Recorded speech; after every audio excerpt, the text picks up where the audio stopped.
지금 여러분이 보고 있는 이 지도는 한때 인류가 아는 세상의 퍼센트를 단 하나의 깃발 아래 묶었던 거대한 제국의 심장입니다. 석유가 바다처럼 넘쳐나고 1970년대까지만 해도 한국보다 3배나 잘 살았던 나라. 테헤란의 거리는 파리의 패션쇼장을 방불케 했고 중동에서 가장 진보적인 여성들이 대학 교정을 누비던 곳. 하지만 지금의 이란을 보십시오. 정부를 비판했다는 이유만으로 크레인에 목이 매달리고 전 국민이 초인플레이션의 늪에서 내일의 끼니를 걱정하는 거대한 감옥으로 변해내 버렸습니다. 대체 무엇이 2600년 동안 세계를 호령하던 거인의 심장을 멈추게 한 걸까요? 이것은 단순히 먼 나라의 비극이 아닙니다. 오늘날 우리가 누리는 경제적 풍요와 자유가 한순간의 잘못된 선택으로 어떻게 증발할 수 있는지 보여주는 가장 잔혹한 교과서입니다. 이란의 역사는 우리에게 묻습니다. 위기가 닥쳤을 때 문을 열어젖힐 것인가? 아니면 공포 속에 빗장을 걸어 잠글 것인가? 2500년 전 인류 최초로 종교의 자유를 선포하며 관용으로 세상을 다스렸던 키루스 대제의 후예들이 어쩌다 스스로를 고립시키고 멸망의 길을 걷게 되었는지 그 추락의 미스터리를 풀어내야만 합니다.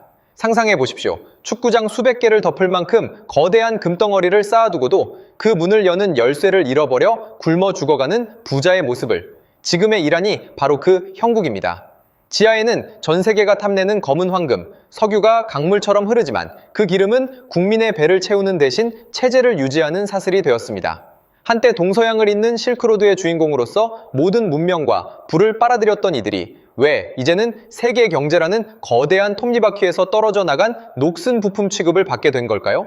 우리는 흔히 이란의 비극이 1979년 이슬람 혁명에서 시작되었다고 믿습니다. 하지만 그 뿌리는 훨씬 더 깊고 잔혹한 지정학적 수싸움 속에 박혀 있습니다.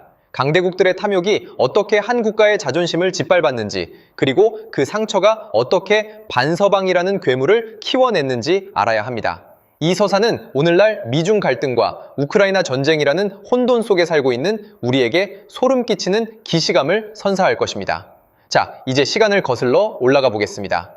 피비린내, 나는 정복전쟁이 당연시되던 고대 세계에서 점령지에 신전을 세워주고 포로들을 해방했던 한 남자의 등장부터 말입니다.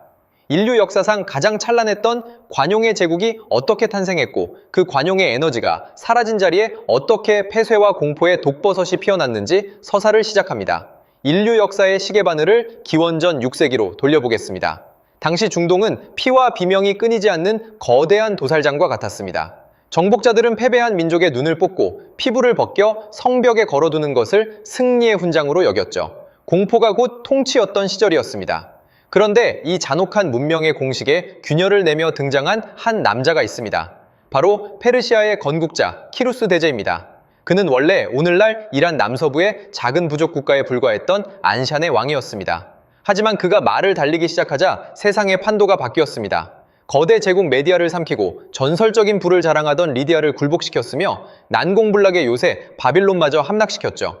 하지만 키루스가 진짜 위대한 이유는 그가 정복한 영토의 넓이가 아닙니다. 그가 정복한 사람들의 마음에 있습니다. 바빌론을 함락시킨 날 그는 칼을 휘두르는 대신 인류 역사상 가장 경이로운 선언을 합니다. 포로로 잡혀온 모든 민족은 자신의 고향으로 돌아가라. 그리고 너희가 믿는 신을 자유롭게 섬겨라. 이 한 문장은 당시 세계관을 송두리째 뒤흔든 혁명이었습니다. 유대인들을 바빌론 유배에서 해방해 예루살렘으로 돌려보낸 이가 바로 그입니다. 성경에서 이방인 왕인 그를 기름 부음 받은 자, 즉 메시아로 칭송하는 이유가 여기에 있죠.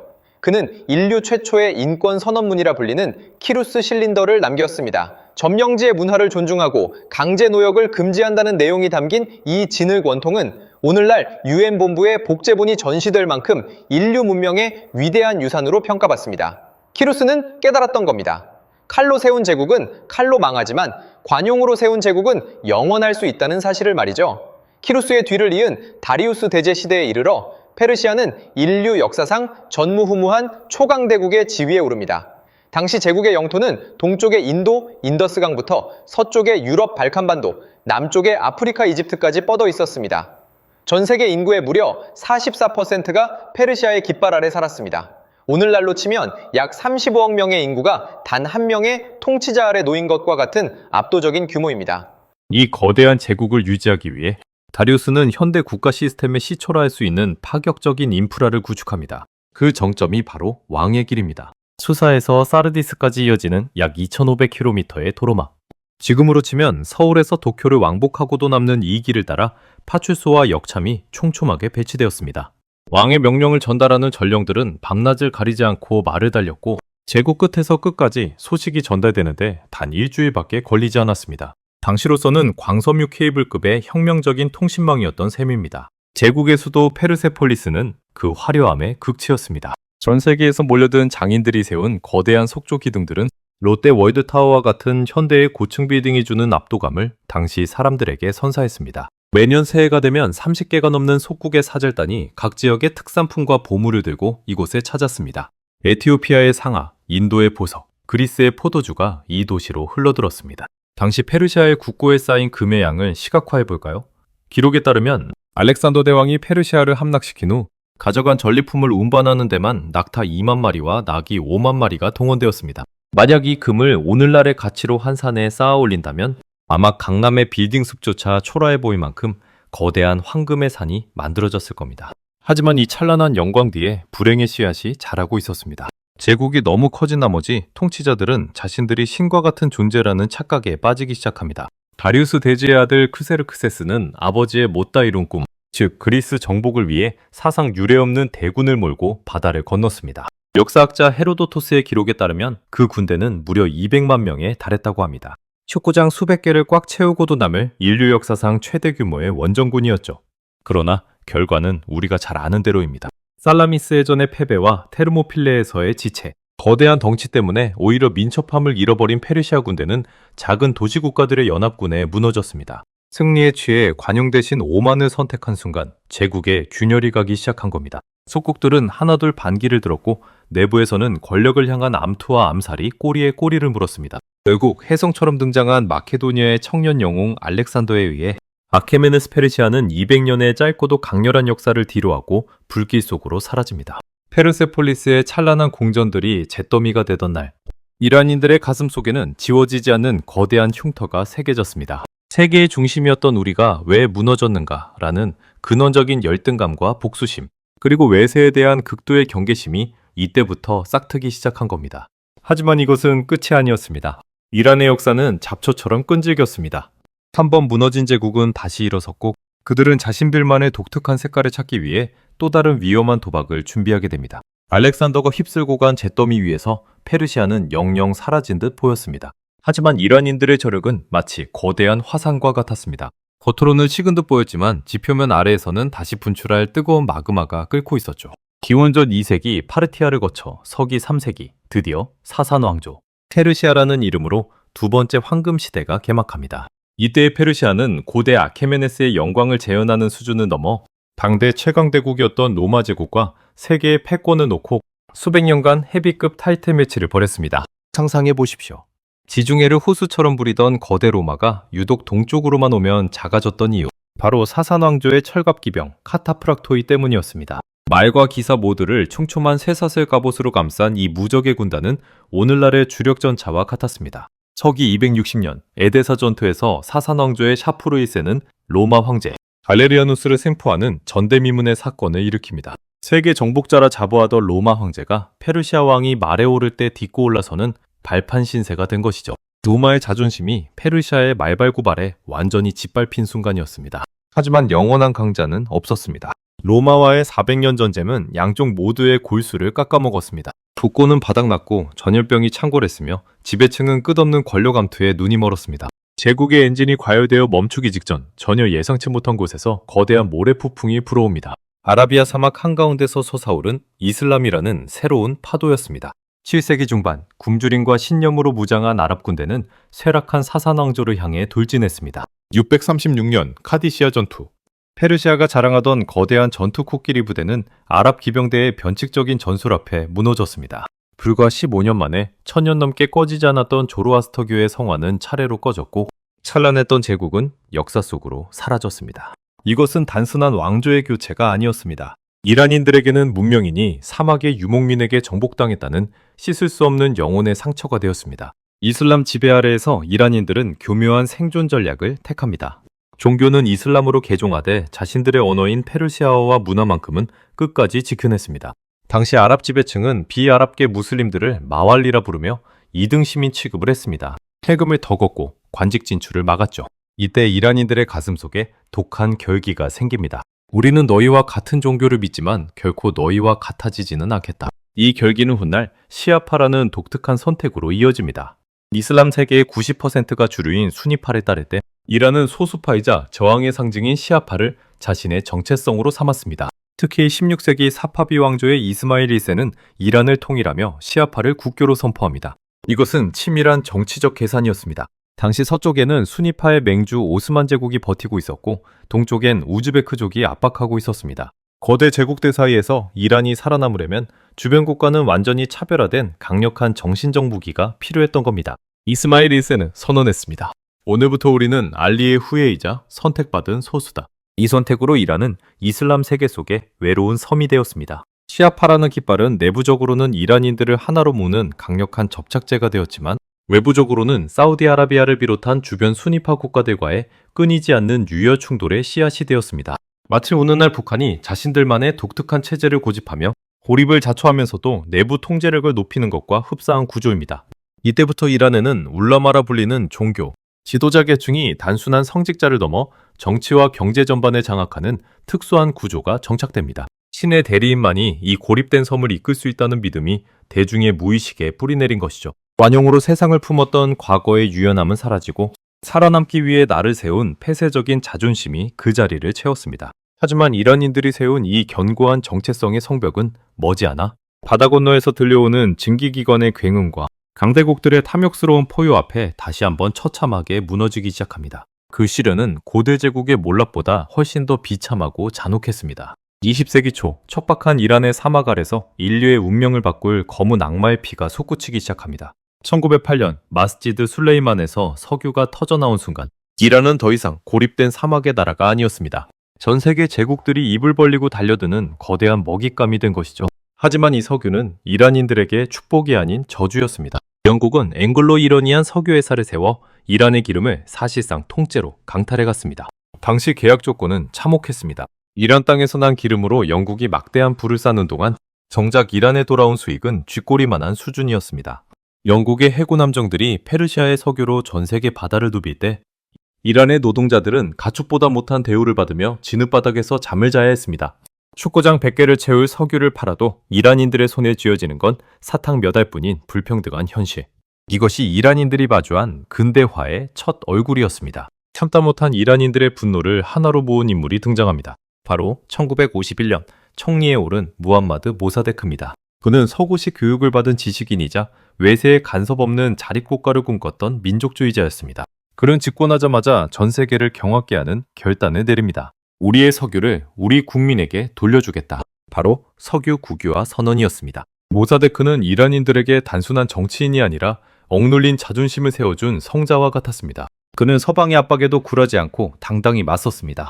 하지만 민주주의와 자유를 전파한다던 서구 강대국들의 대응은 추악했습니다. 석유라는 이권을 놓치기 싫었던 영국은 미국의 CIA를 끌어들여 인류 역사상 가장 치명적인 공작 중 하나인 아약스 작전을 실행합니다. 상상해 보십시오. 민주적으로 선출된 한 나라의 지도자를 무너뜨리기 위해 강대국들이 거리에 깡패를 매수하고 가짜뉴스를 퍼뜨리고 군대를 조종하는 장면을 말입니다. 1953년 단돈 몇백만 달러에 매수된 폭도들이 테헤란을 뒤덮었고 모사데크는 실각했습니다. 이란 민주주의의 싹이 서구의 비밀 작전에 의해 짓밟힌 것입니다. 이 사건은 이란 현대사에서 지워지지 않는 원죄가 되었습니다. 이란인들은 깨달았습니다. 입으로는 민주주의를 외치는 미국과 영국이 자신들의 이익을 위해서라면 남의 나라, 민주주의쯤은 가볍게 살해할 수 있다는 사실을 말이죠. 서방에 대한 뿌리 깊은 불신과 증오는 이때부터 이란인들의 DNA에 새겨졌습니다. 모사데크를 몰아내고 권력을 독점한 이는 팔라비 2세, 즉 샤였습니다. 그는 미국의 전폭적인 지원 아래 이란을 중동의 미국으로 바꾸려 했습니다.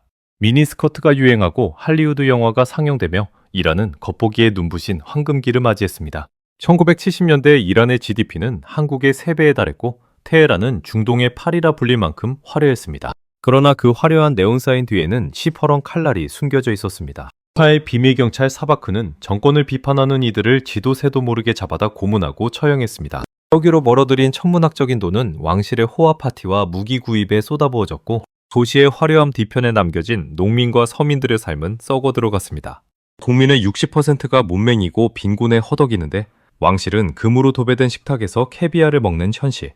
이 극심한 빈부격차와 공포정치는 국민을 극단으로 몰아넣었습니다. 자유를 꿈꾸던 대학생들도 생존권을 요구하던 상인들도 전통을 지키려던 종교인들도 모두 한 목소리로 외치기 시작했습니다. 이 가짜 낙원을 부셔버리자.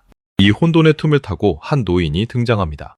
프랑스 망명지에서 녹음 테이프를 통해 저항의 메시지를 전하던 인물 아야톨라 호메이니였습니다. 그가 던진 메시지는 단순하지만 강력했습니다. 부패한 왕정을 무너뜨리고 외세의 앞잡이가 된 샤를 쫓아내어 심의 정의를 세우자.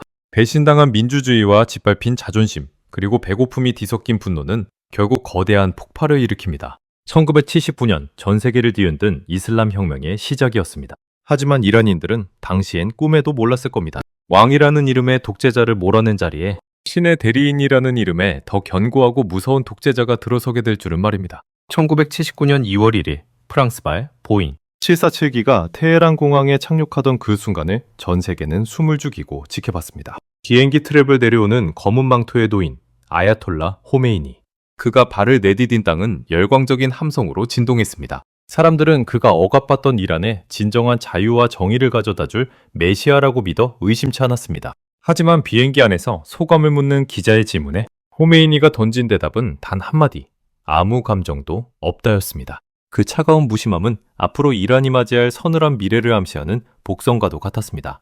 혁명의 승리는 달콤했지만 그 뒤에 찾아온 변화는 잔혹했습니다. 자유를 외쳤던 지식인과 좌파 세력은 혁명이 성공하자마자 토사구팽당했습니다.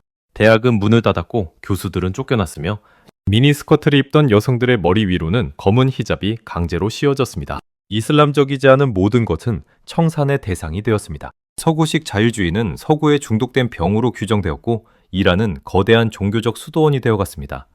하지만 체제가 안착하기도 전 이란의 운명을 결정지을 또 다른 거대한 시련이 닥쳐옵니다.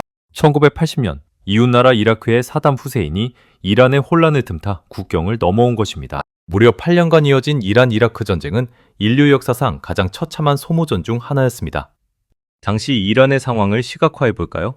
무기도 장비도 부족했던 이란이 택한 전략은 인파 전술이었습니다. 10대 소년병들에게 플라스틱으로 만든 천국으로 가는 열쇠를 목에 걸어주고는 아무런 장비도 없이 맨몸으로 적의 지뢰밭을 걸어가게 했습니다.